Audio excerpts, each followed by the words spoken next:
morning, good afternoon, good evening, everyone. I'm pleased to see that we have many attendees from so many different countries for this expert Ask the Expert session dedicated to the QPPV role.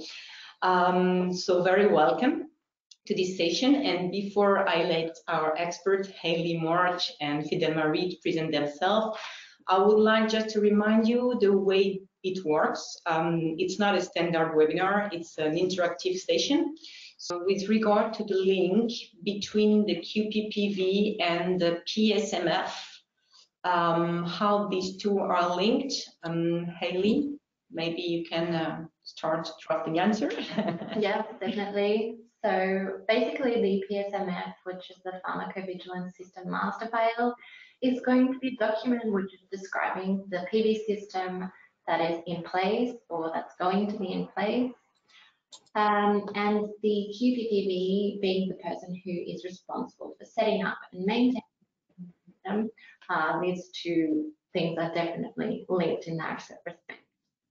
There's also the aspect of the country in which the PSMF is located, as well as the QPPV. So these need to be the same geographical region. So in the EU, they need to be located within the EEA.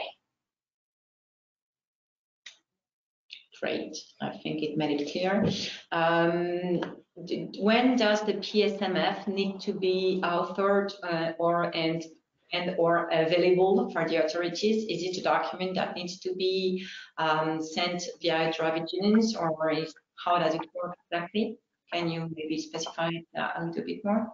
Yeah, so the PSMF is a document that should be up to date all the time. However, it's not something that you submit with your MAA application. It's only submitted when the authorities request it, and it has to be submitted within 7 days.